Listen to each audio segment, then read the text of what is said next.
Okay, what are we doing? Today we are making homemade gyozas. We found that no restaurant near us has decent enough gyozas, so we're going to make them ourselves.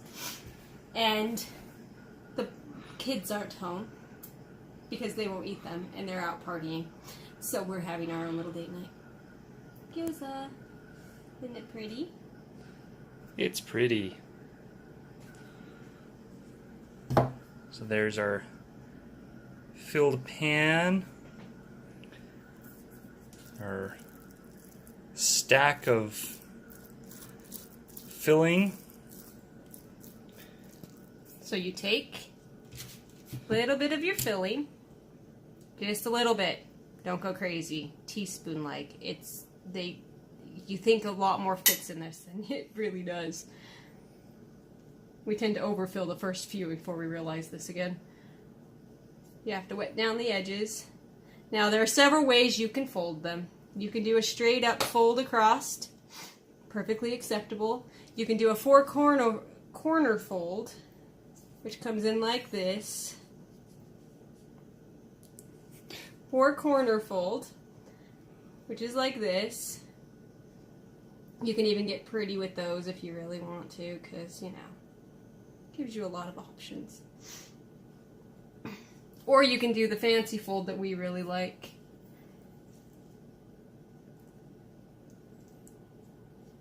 Word to the wise, cut your cabbage, really mince it. I did not do a great job with the cabbage.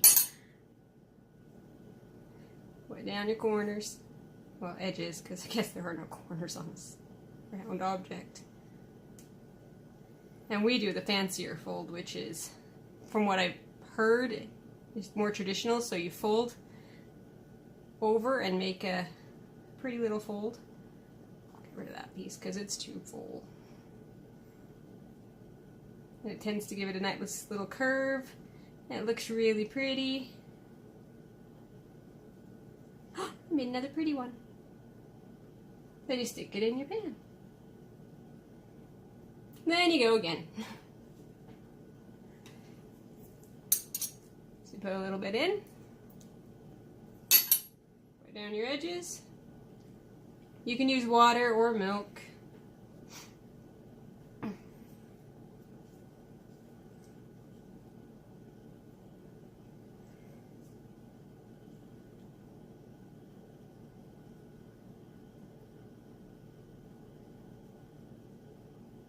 Fold it up, put it in. And you just do that, 50 times until you run out of, the skins or the filling. In our case, it will most likely be the skins. So how many does the recipe make?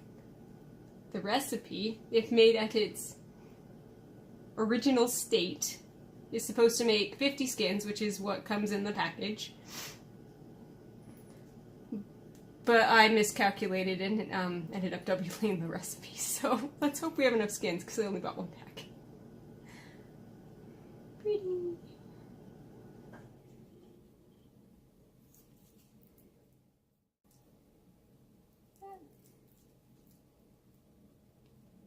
Oh, way too much. Way too much.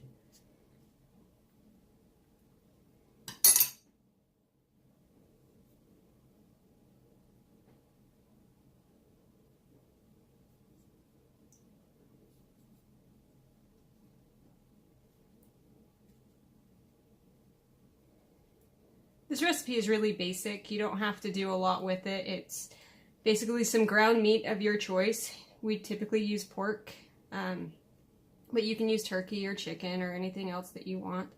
You put in your cabbage and just kind of keep the ratios so that you have a good mix of meat to cabbage, because cabbage is the next biggest item that you put in.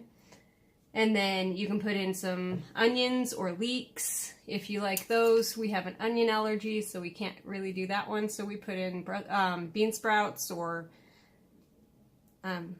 things of that nature, just to kind of give it a little bit more filling. So there's a bean sprout. And then salt and pepper, soy sauce, sake if you like that in there. And some sesame oil. It's a very basic recipe. And you can add to it or take away from it for whatever your needs are, but in the end it tastes pretty good, and we certainly enjoy them a lot more than the ones we seem to get when we go out to eat. They just take, you know, time. Lots of time. Because you have to fill them.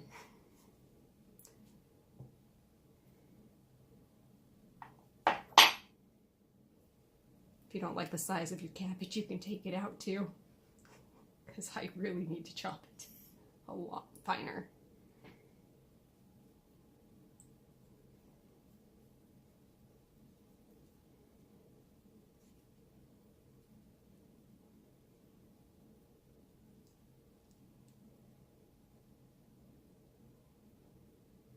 And you just kind of push the filling in as you go around it, and that helps keep the filling in. Oh, that one's not quite as pretty.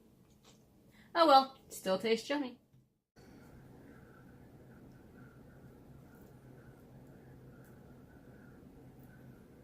I think I overstuffed. We might have to go back to the store and get more wraps. Seriously. Oh boy, that's like... Go away, cabbage. Maybe we'll get some meat in here.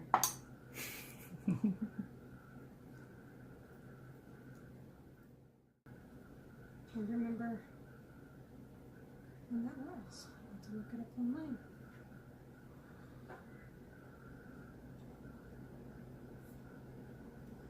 Wow, I think we got 2/3 of these wraps in that one pan. Wow.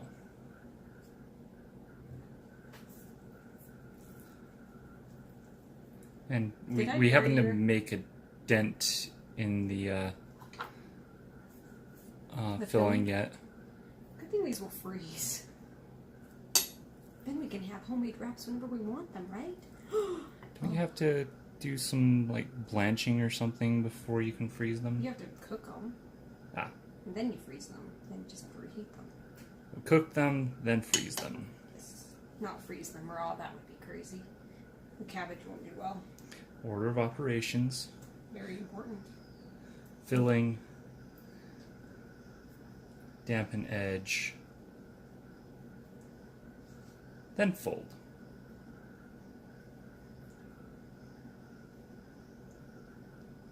Make sure you get a good sill on the top. Mine popped open. Otherwise it releases some of the steam and it won't cook quite as nicely as you'd like. Alright, we have our first batch ready to go on the stove. Yay! I shall pause and we shall reposition. So, we made a mistake. We didn't read our recipe fully through for the cooking instructions that were needed. We have to take out all of our gyozas because the pan needs to heat first, then we put the gyozas in, then we continue on with the steaming process and everything else.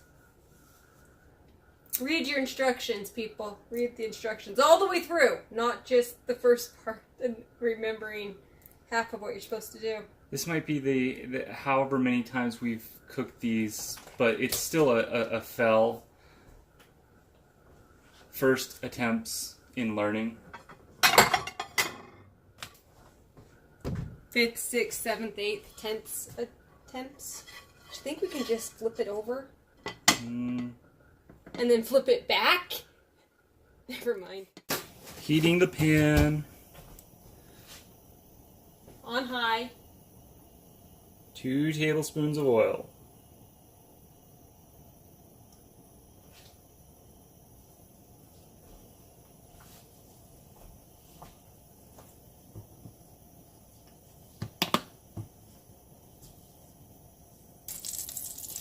Okay, now we're going to put in our gyozas. That didn't start sizzling.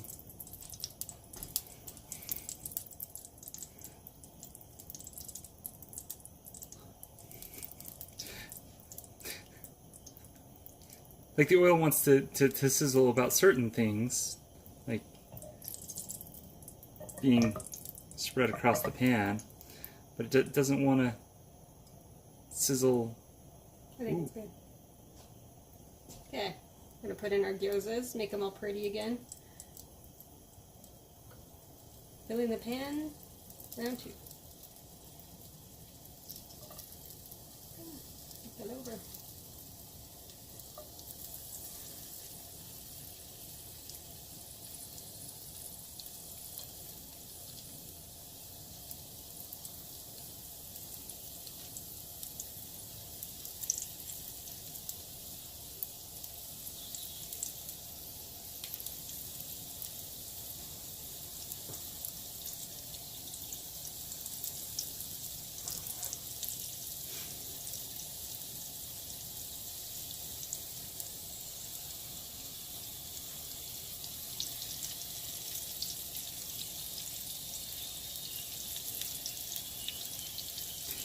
There's the pretty ones, and then there's the ones I did.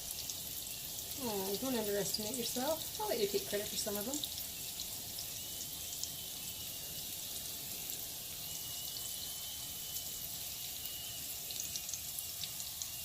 Takes a lot of practice to do them, and even then.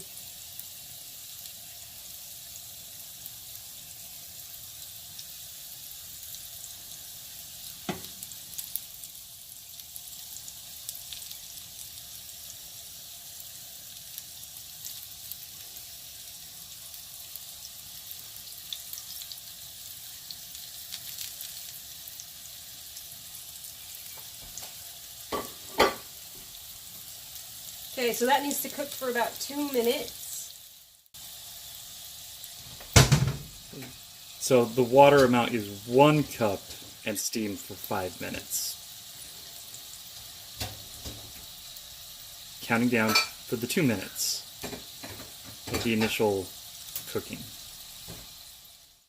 So we've had it cooking for 2 minutes, and you can kind of see on the edges to some degree there is the really nice crispy bottom. And I just burnt myself slightly. We don't play with hot oil. Do I need to show people my thumb? Seriously. I am a little concerned because there is a little bit of oil in the bottom of putting in this nice cup of water, and it is 1 cup of water. But, I mean, that's what it said, right? So you put it in, and you put a lid on it because that's going to steam for now 5 minutes. I do wonder if the water to gyoza ratio is a bit much. Like if this is supposed to be for a larger pan and all 50 of them.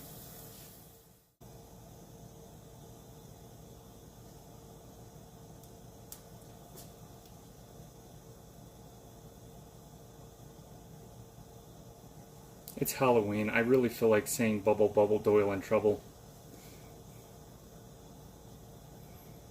Staring at something that's boiling. But I usually feel like saying bubble bubble toil in trouble every time I see something bubbling. Getting your Macbeth on? Maybe.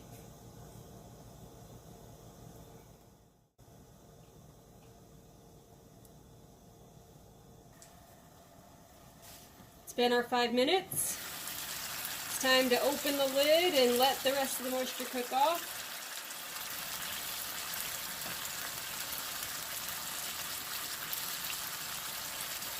Something about that smells and sounds yummy. Okay.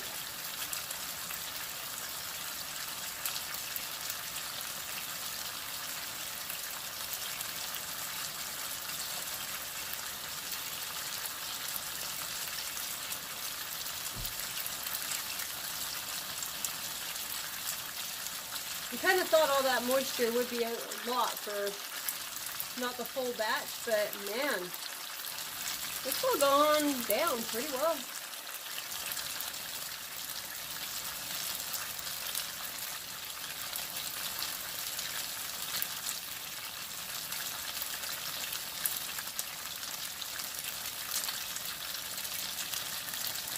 You want me to put in? The way these balloon up and sometimes go around all the insides kind of make me think these look like brains.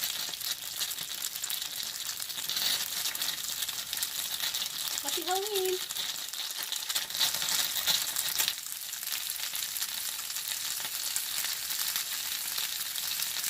Good one. So I think we've got all the moisture off. We're going to turn off the oven and stove, I guess. And oven, stove, cooking utensil. they do sometimes tend to stick together because we pack them in here pretty tight.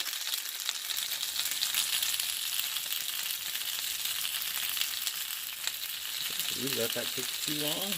Nah. It's got a nice, crispy base to it. Ooh, that looks nice and browned. Perfect, I think. Well, we'll let these cool and we'll make a sauce, which is really nothing more than soy sauce, sesame oil, any other sauces you might like. Hot sauces can work. Rice vinegar. Rice vinegar, salt and pepper.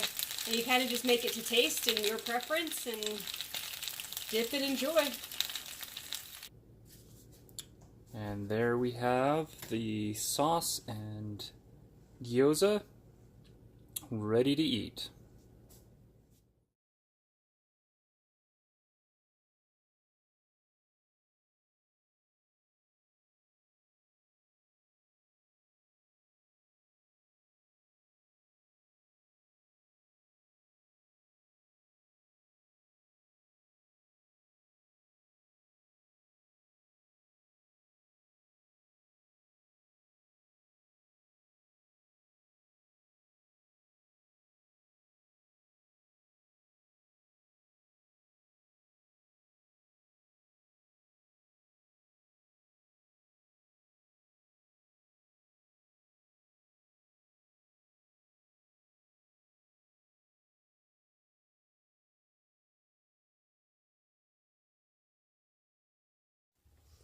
And that is why you make homemade gyozas. Yum.